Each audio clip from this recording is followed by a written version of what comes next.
الحمد لله نحمده ونستعينه ونستغفره ونؤمن به ونتوكل عليه ونعوذ بالله من شرور أنفسنا ومن سيئات أعمالنا من يهده الله فلا مضل له ومن يضلل فلا هادي له ونشهد أن لا إله إلا الله وحده لا شريك له ونشهد أن سيدنا ومولانا محمدا عبده ورسوله صلى الله تعالى عليه وعلى آله وأصحابه أجمعين. أما بعد، قال الله تبارك وتعالى في كلامه المجيد: أعوذ بالله من الشيطان الرجيم، بسم الله الرحمن الرحيم. القارعة ما القارعة وما أدراك ما القارعة يوم يكون الناس كالفراش المبثوث وتكون الجبال كالعهن المنفوش فأما من ثقلت موازينه فهو في عيشة راضية وأما من خفت موازينه فأمه هاوية وما أدراك ما هي نار حامية.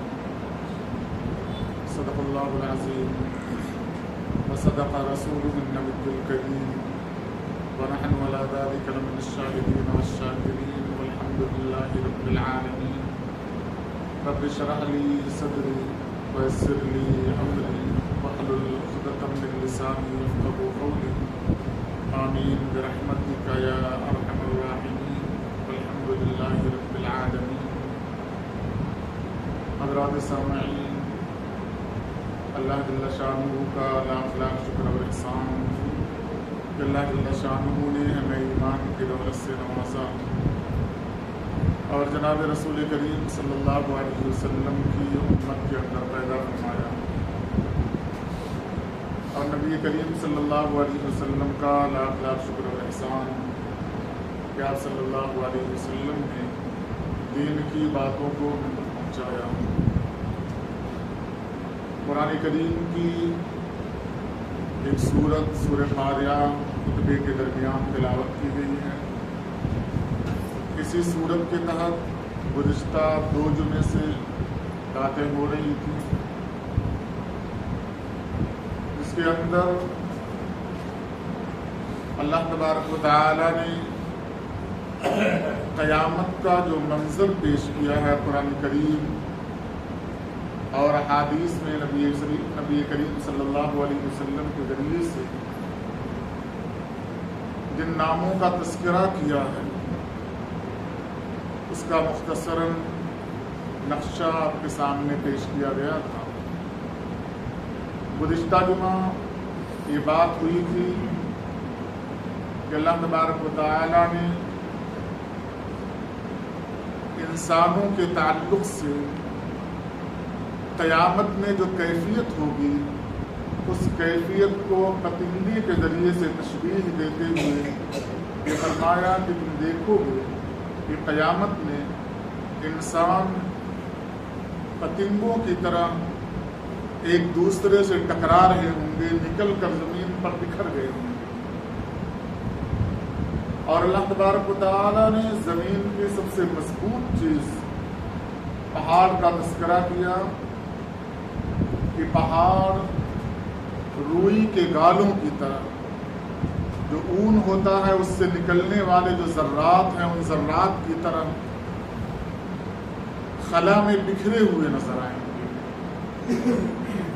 اس کے بعد اللہ تبارک و تعالی نے فَأَمَّا مَنْ ثَقُلَتْ مَوَازِينُهُ فَهُوَ فِي عِيشَةٍ رَاضِيَةٍ فرمایا کہ اس دن جس شخص کا نام اعمال وزنی ہوگا وہ اپنے مرضی کی زندگی گزار رہا ہوگا، اس کی زندگی اس کے مرضی کے مطابق ہوگی۔ قیامت میں اللہ تبارک و تعالی نے قرآن کریم کے ذریعے سے جو منظر پیش کیا ہے کہ آدم علیہ السلام سے لے کر قیامت تک پیدا ہونے والے تمام انسان اور جنات میدان حشر میں جمع ہوئے ہوں گے، کوئی کسی کی فکر کرتا ہوا نظر نہیں آئے گا، ہر شخص کو اپنی فکر ہوگی۔ بڑے قریبی جو رشتے دنیا کے اندر پائے جاتے ہیں، اولاد اور والدین کے، بہن بھائی کے،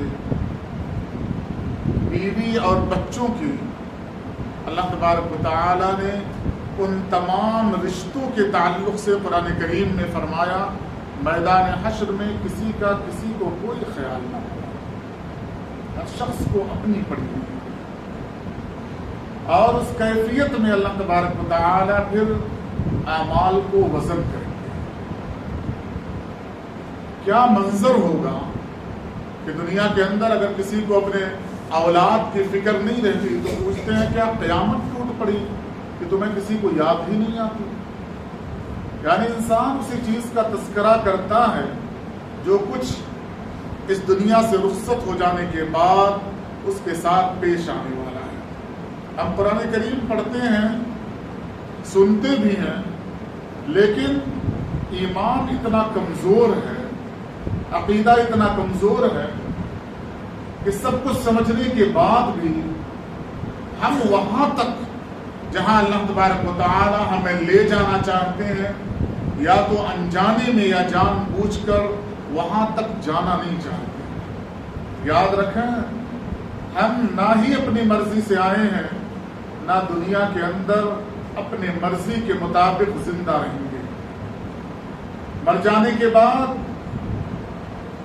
جو قبر ہمارا ٹھکانہ بن رہا ہے وہاں بھی ہماری اپنی کوئی مرضی نہ ہوگی، ہمیں اللہ تبارک و تعالی نے اپنی مرضی کے مطابق پیدا کیا، دنیا کے اندر بھیجا، اپنی شریعت پیش کی، حلال حرام کی تمیز دی، قرآن کریم اور احادیث مبارکہ ہمیں پیش کیا، ہمیں بتایا دیا تاکہ ہمیں سمجھ میں آ سکے ہمیں کیا کرنا ہے کیا نہیں کرنا ہے۔ ہمیں اتنا تنبیہ کی، اتنا آگاہ کیا تاکہ ہمیں اپنی زندگی سے زیادہ یقین مرنے کے بعد کی زندگی کے بارے میں آ جائے کہ یہاں جو ہم کچھ کر رہے ہیں ہمیں ایسا محسوس ہوتا ہے کہ کرتے جانے کے بعد کوئی بدلہ ملنے والا نہیں ہے، تو مر جانے کے بعد کیا بدلہ ملنے والا ہوگا۔ حالانکہ اللہ تبارک و تعالیٰ نے قرآن کریم میں جا بجا اس چیز کا تذکرہ کیا ہے کہ ہم نے یوں عبث اور بیکار تمہیں پیدا نہیں کیا۔ کیا تم یہ گمان کرتے ہو کہ تمہیں بیکار میں پیدا کر دیا گیا؟ اللہ تبارک و تعالیٰ نے قرآن کریم میں کافر اور مومن کی مثال دیتے ہوئے فرمایا ہے کیا تمہیں سوچتے ہو دونوں برابر ہیں؟ ظالم مظلوم دونوں برابر ہو جائیں گے؟ اور جب اللہ عدل قائم کرنے والی ذات ہے اور دنیا کے اندر دیکھا جاتا ہے مظلوم پستا جا رہا ہے، ظالم ظلم کرتا جا رہا ہے، تو یہ عدل تو نہیں ہو رہا ہے۔ اگر یوں ہی دنیا پر جانے کے بعد ختم کر دی جاتی تو اللہ تبارک و تعالیٰ کو عادل کیسے کہا جاتا؟ معلوم یہ ہوا کہ مرنے کے بعد کی ایک زندگی ہے جہاں اللہ تبارک و تعالیٰ تمام اعمال کا فیصلہ کریں گے، وہاں پتہ چلے گا اللہ تبارک و تعالیٰ کا عدل۔ قرآن کریم میں اللہ تبارک و تعالیٰ نے اس صورت کے اندر اسی چیز کی طرف اشارہ کیا کہ ہم اعمال کو وزن کریں گے۔ کس طریقے سے اللہ تبارک و تعالیٰ اعمال کو وزن کریں گے؟ احادیث میں اور قرآن کریم میں اللہ تبارک و تعالیٰ نے ترازو سے اس کو تشبیہ کی ہے۔ ہم جانتے ہیں ترازو کسے کہا جاتا ہے۔ آج تو دنیا اتنا ترقی کر گئی کہ کوئی مثال نہ دیا جائے تب بھی پتہ چلتا ہے کہ سارے اعمال وزن کیے جائیں گے۔ قرآن کریم میں اللہ تبارک و تعالیٰ نے نیک عمل کا جو بدلہ لکھا ہے، من جاء بالحسنۃ فلہ عشر امثالها، اسی طریقے سے اللہ تبارک و تعالیٰ نے 70 گنا یا 700 گنا کا تذکرہ کیا ہے۔ یہ سب گنتی کے اعمال ہیں۔ رمضان المبارک کے اندر آپ نے سنا ہوگا ایک فرائض کا ثواب 70 فرائض کے برابر، نوافل کا ثواب فرائض کے برابر، یہ سب گنتی کے اعمال ہیں۔ اگر آپ کو شب قدر مل گئی تو 1000 مہینوں کے راتوں کی عبادت کا ثواب مل جائے گا۔ اور اسی گنتی کے اعتبار سے فرشتے اعمال نامہ مرتب کرتے ہیں۔ کل قیامت کے دن گنتی کے مطابق فیصلہ اللہ تبارک و تعالیٰ نہیں کریں گے، اس واسطے کہ ترازو میں گنتی کو دیکھا نہیں جاتا، بلکہ جو چیز ڈالی جا رہی ہے اس کا وزن کیا ہے اس کو دیکھا جاتا ہے۔ تو اعمال جو گنتی میں ہمارے پاس موجود ہیں وہ گنتی والے اعمال اللہ کے ترازو میں وزنی ہیں یا نہیں وزنی ہے، اسی پر فیصلہ ہونے والا ہے۔ فَأَمَّا مَنْ ثَقُلَتْ مَوَازِينُهُ، اللہ تبارک و تعالیٰ نے فرمایا جس کا اعمال نامہ وزنی ہو جائے گا وہ اپنی مرضی کی زندگی گزار رہا ہوگا۔ وَأَمَّا مَنْ خَفَّتْ مَوَازِينُهُ، جس کا اعمال نامہ ہلکا ہو جائے گا اس کے لیے خیر نہیں۔ یہ اللہ تبارک و تعالیٰ کا دو ٹوک فیصلہ ہے، کس کے اعمال نامے، کس کا اعمال وزن کیا جائے گا۔ گزشتہ جمعہ میں نے بتایا تھا کہ کئی اقوال ہیں مسلمان اور کافر کا، دونوں کا، مشرکین تمام لوگوں کا اعمال وزن کیا جائے گا۔ ایک جو کفر کرنے والے، شرک کرنے والے لوگ ہیں ان کا دو ٹوک فیصلہ ہے کہ چونکہ اللہ تبارک و تعالیٰ سے بغاوت کرنے والے ہیں لہذا جہنم خالدین فیہا کے ساتھ، ہمیشہ کے لیے جہنم۔ جو مسلمان ہیں ان کے جو اعمال تولے جائیں گے اس کے اندر اگر کسی کا اعمال نامہ وزنی ہو جائے گا اس کا فیصلہ جنت کا ہو جائے گا۔ اب اگر وزن کم ہو رہا ہے تو اسے جہنم کا فیصلہ ہوگا اور اپنی سزا کے بھگتنے کے بعد پھر اسے جنت کے اندر داخل کیا جائے گا۔ لیکن سزا جو لفظ ہم استعمال کرتے ہیں اردو میں، کسی کو سزا مل جائے گی تو ایسا محسوس ہوتا ہے کوئی بات نہیں ہے، بڑی ہلکی چیز ہے، سزا بڑی ہلکی چیز ہے۔ اللہ تبارک و تعالیٰ نے قیامت کے منظر کو جہنم کے دخول سے پہلے پیش کیا ہے۔ جنت اور جہنم میں داخلے سے پہلے اللہ تبارک و تعالیٰ نے قیامت کو پیش کیا ہے اور اس قیامت کا تذکرہ کیا ہے کہ آسمان جو ہماری کتنی اونچائی کے اوپر ہے اس کے اوپر سورج نکل رہا ہے اور سورج اگر 44 ڈگری حرارت پہ آ جائے، 46 ڈگری پہ آ جائے تو ہائی الرٹ ہو جاتا ہے کہ باہر نہیں نکلو، گھروں میں رہو۔ بہت کم، اتنا زیادہ تیزی نہیں آ رہی ہے سورج کے اندر، لاکھوں گنا اونچائی کے اوپر سورج ہے۔ اللہ تبارک و تعالیٰ فرما رہے ہیں، اللہ کے نبی صلی اللہ علیہ وسلم نے کہ سورج اپنا منہ زمین کے اوپر نہیں کیے ہوئے، آسمان کی طرف کیے ہوئے، تب اس کی تیزی کا یہ عالم ہے کہ 46 ڈگری 50 ڈگری میں انسان ہیبت میں آ جاتا ہے، سوچتا باہر نکلوں گا لو لگ جائے گی، دھوپ لگ جائے گی، موت واقع ہو جائے گی۔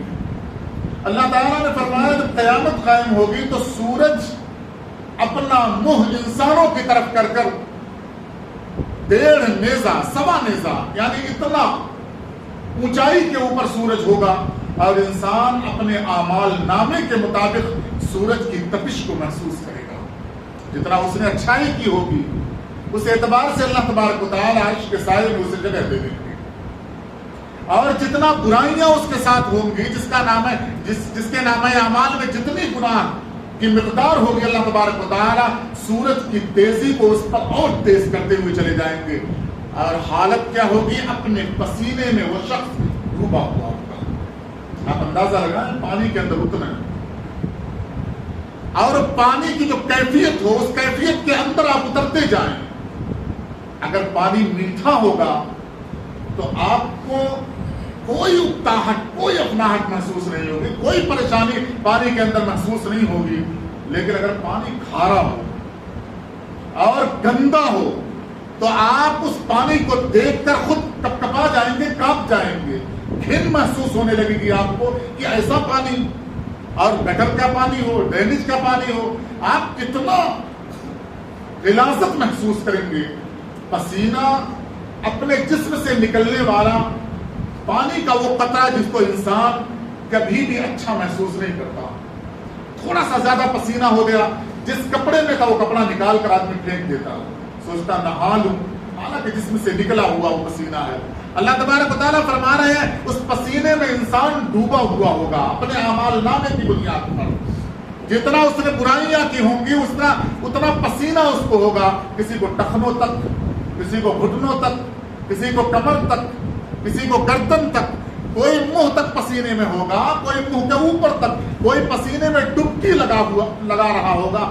کیا کیفیت، کیا گھبراہٹ کا عالم ہوگا جبکہ سورج 1.25 نیزے پر ہے، اللہ تبارک و تعالیٰ کا غضب نازل ہو رہا ہے، عرش کے علاوہ کوئی سایہ نہیں ہے، اس کیفیت کو اللہ تبارک و تعالیٰ بیان کر رہے ہیں کہ اتنی خطرناک کیفیت ہوگی کہ انبیاء کرام علیہم السلام سہمے ہوئے ہوں گے، ڈرے ہوئے ہوں گے۔ وہ انبیاء علیہم السلام جو اللہ کے سب سے قریبی اور برگزیدہ بندوں میں شامل ہیں، جن سے اللہ راضی ہے، وہ اللہ کے اس غضب کو دیکھ کر سہمے ہوئے ہوں گے۔ ابھی جنت اور جہنم کا فیصلہ اللہ نہیں کر رہا۔ آپ اندازہ لگائیں کہ قیامت کی ہولناکی کا جب یہ عالم ہوگا تو جہنم کی کیا کیفیت ہوگی۔ اللہ تعالیٰ فرما رہے ہیں جس کا اعمال نامہ وزنی ہوگا اسے اس کی مرضی کے مطابق زندگی جو چاہے گا جیسا چاہے گا اللہ تبارک و تعالیٰ رکھیں گے، لیکن اعمال نامے میں وزن کیسے آئے، پتہ کیسے چلے کہ اس عمل کے اندر ہم نے جو عمل کیا، جو نماز پڑھی، جو صدقہ کیا، جو خیرات کیا، جو ہم نے کسی کے ساتھ گفتگو کیا، جو ہم نے کسی کے ساتھ ہمدردی کی، اس ہمدردی کے اندر اللہ کے نزدیک وزن آیا یا وزن نہیں آیا۔ حدیث کے اندر آتا ہے 3 ایسی چیزیں ہیں جو اعمال میں وزن پیدا کرنے والی ہیں۔ ایک، ایمان۔ اگر ایمان ہے تو عمل میں وزن ہے۔ کوئی کافر کتنا بڑا عمل کر لے، اس کے عمل کے اندر کوئی وزن نہیں ہونے والا ہے۔ اللہ تعالیٰ فرما رہے ہیں کل قیامت کے دن اعمال جب پیش کیے جائیں گے، وزن کیا جائے گا، تو کافروں کے اعمال کو ہم ذرات سے بھی ہلکا کر دیں گے، اتنا کمتر کر دیں گے ان کے اعمال کو۔ کیوں؟ ایمان نہیں تھا۔ ہمارے پاس اللہ تبارک و تعالیٰ کا کرم ہے، اللہ کا احسان ہے کہ اللہ نے ہمیں مومن بنایا ہے۔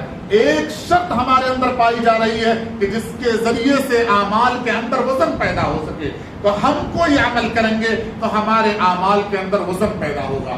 3 چیزیں، تینوں میں سے کوئی ایک چیز اگر نہیں پائی جائے گی، اعمال کے اندر وزن نہیں ہوگا۔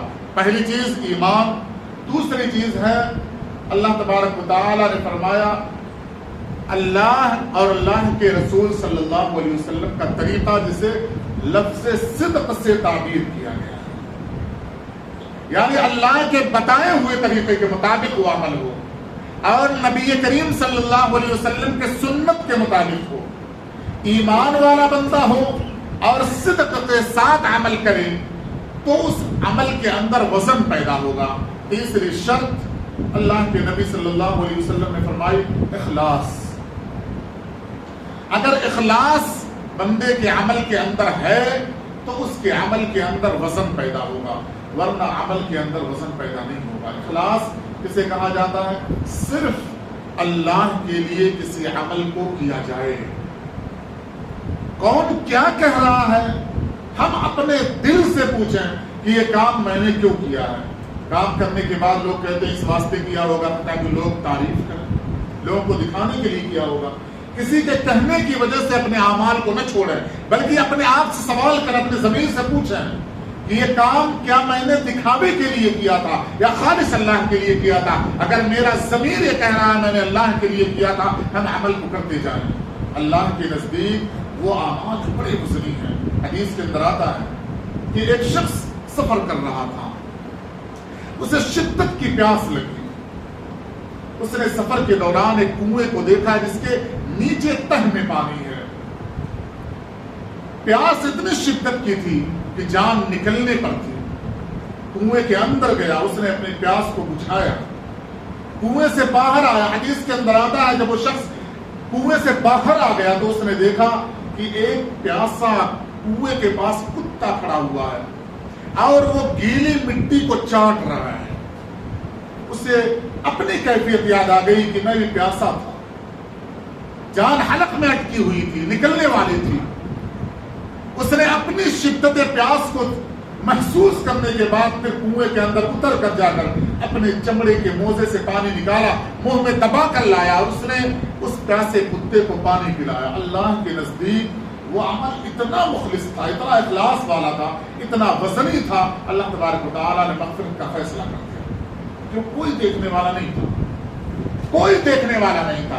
عمل اللہ تبارک و تعالیٰ کو ایسا چاہیے کہ جب بندہ کرے تو یہ سوچے صرف میرا رب دیکھ رہا ہے۔ امام احمد بن حنبل رحمۃ اللہ تعالی علیہ کی حیات کے اندر لکھا ہوا ہے کہ ایک شخص کا انتقال ہوا، کسی بڑے عالم کا انتقال ہوا، ان کے زمانے میں بزرگ شخصیت تھی۔ ان کے جنازے میں ایک شخص جا رہے تھے. انہوں نے امام احمد بن حنبل رحمۃ اللہ علیہ سے پوچھا کہ فلاں کا انتقال ہوا ہے, آپ جنازے میں جائیں گے؟ ان کے حالات زندگی میں لکھا کہ تھوڑی دیر ٹھہرے رہے امام احمد بن حنبل رحمۃ اللہ علیہ, اس کے بعد انہوں نے انکار کہا میں نہیں جاؤں گا, کیونکہ میں اپنے اندر جنازے میں شرکت میں جانے کے لیے اخلاص نہیں پا رہا ہوں. یہ میرے دل کے اندر خیال ہی نہیں آ پا رہا ہے کہ اس خالص اللہ کے لیے میں جنازے میں شرکت کر رہا ہوں. اور جب تک عمل میں اخلاص نہ ہو, حضرت امام احمد بن حنبل رحمۃ اللہ علیہ فرماتے ہیں اللہ تبارک و تعالیٰ اس عمل پر کوئی بدلہ دینے والے نہیں ہیں. آپ اندازہ لگائیں, وقت کے محدث فقیہ ہیں, اتنی حدیثیں لکھ دی, فقہ پر اتنا خدمات ان کی, اتنی بڑی شخصیت اپنے اعمال کو ٹٹولنے کے بعد عمل کر رہی ہے. ہم اعمال کیسے کرتے ہیں؟ اللہ تبارک و تعالیٰ کل قیامت کے دن ان تمام اعمال کو ترازو پر وزن کریں گے. حدیث کے اندر آتا ہے ایک شخص کو بلایا جائے گا, اس سے کہا جائے گا اپنے اعمال کو وزن کرا لو. میں نے واقعہ پہلے بھی بتایا تھا. وہ شخص دیکھے گا کہ میرے اعمال نامے میں تو گناہ کا انبار ہے, لیکن اللہ تعالیٰ فرمائیں گے وزن کراؤ, دیکھنے کی ضرورت نہیں ہے. وہ شخص وزن کرائے گا, ایک پرچی پر لا الہ الا اللہ لکھا ہوا ہوگا.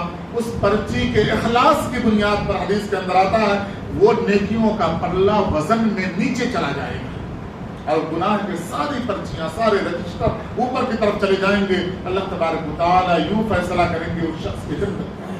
حدیث کے اندر یہ بھی آتا ہے کہ ایک شخص اتنے نیکیاں لے کر آئے گا, انبار لے کر آئے گا, پہاڑ لے کر آئے گا نیکیوں کا, لوگ دیکھ کر حسرت کریں گے کہ اتنا عمل اگر کاش میرے پاس ہوتا. حدیث کے اندر آتا ہے کہ لوگ اپنے مطالبات کے لیے اس کے پیچھے صف باندھے ہوئے ہوں گے. اللہ تبارک و تعالیٰ سے فیصلہ کروائیں گے, اور یوں فیصلہ ہوگا کہ جتنا نیکیاں لے کر آیا تھا اس سے زیادہ گناہ اس کے نامہ اعمال میں آ جائے گا, اور اللہ تبارک و تعالیٰ جہنم کا فیصلہ کر دیں گے.